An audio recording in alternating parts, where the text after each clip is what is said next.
Hey, what is going on, guys? Dave from Wake Up It's Football, bringing you guys another draft profile. Today is Hageman, defensive tackle out of Minnesota. But keep in mind, a lot of draft stock will shift and change in the following months. The combine hasn't even been here yet, so you gotta, keep these in mind when I'm giving draft projections. And also, shout out to Draft Breakdown for the highlights in this video. But let's get right into this one. Again, Hageman, defensive tackle out of Minnesota, standing at 6'6", 318 pounds. Some collegiate stats: 91 total tackles, 10 sacks, 10 passes deflected, and 24 tackles for loss. A couple of things you might want to know about Hageman is, first of all, he was the third-team AP All-American in 2013 and first-team All-Big Ten in 2013. Now let's get to some pros and cons. First of all, what I notice is his pro is, for his size being 6'6" and 318 pounds, I feel as if his weight disperses throughout his body a little bit better for being 6'6", being a little bit of a taller defensive tackle. So that allows his pass rushing and that allows his speed to be, I feel, above average for the defensive tackle position. That allows him to get into gaps and get after the pass, or get after the quarterback. Sorry. Now, effort, also something that I noticed. Now, this might, I don't want it to sound like a contradiction with the cons that I have listed below, but for his effort when he is successful, and he gets past offensive linemen or whatever the case may be, I feel as if his effort is always there. He's always a guy who's going to put forth effort, even if he does get hung up on offensive linemen, double teamed.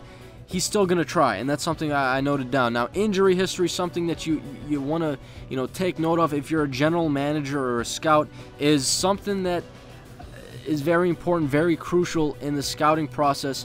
Has this player had any notable injuries? Has this player ever been out for an extended amount of time because he's had a torn ACL, etc., etc.? Hageman has not.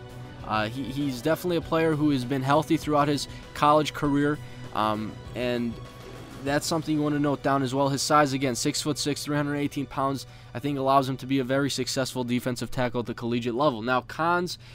This is where, to me, I don't want to sound negative, but I felt as if some of the cons outweighed the pros. He plays too high. I think from ESPN, I think they said it a little bit better than I can say it. His pad level is an issue. He plays too high with narrow base too often, and occasionally gives ground and gets washed down the line a little bit too much. And that's something I also noticed. Now, this can go into him getting pushed out of plays, especially when it comes to the running game. The objective is to get after the running back, plug up your gap.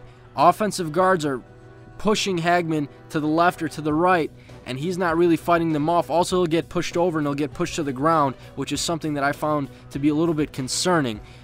So when you watch the tape, you see some of these things where he can't stay on his feet or he's getting pushed around. As a 318-pound defensive tackle, that should not be happening. To me, that was a concern. Also, his production, he was, I'm not going to say the word or the term one-year wonder, but he became a starter just this year. Played in about 10 games in 2011. He had played in about 12 games in 2012, started 13 games in 2013. There we go. Now, he just became a starter this year. He did have some production in the last couple of seasons, but he really came on in 2013 at Minnesota. So, production could be something that you might want to take into account, even though he just, kind of exploded onto the scene this season. Some of the stats he had this year: 26 solo tackles, 13 tackles for loss, 2 sacks, and an interception, with 8 passes deflected. So he came on this year. Do you want to label him as a one-year wonder? I'm not sure. But my draft projection, I'm not as high on him as a lot of people are. You're going to see him projected in the first round. I'm going to say in the second to third round range. I have a lot of teams listed down that could use some defensive line help, some defensive tackle help. But Gopher fans, guys who are fans of this guy, don't hate. This is just my honest assessment of what I thought and what I saw. But throw your comments down on what you think about Hageman's game. Comments, questions, concerns, all that good stuff, again, down in the comments below. But that was my draft profile on Hageman, or Hageman. And that's all I got for you guys today. I'm out.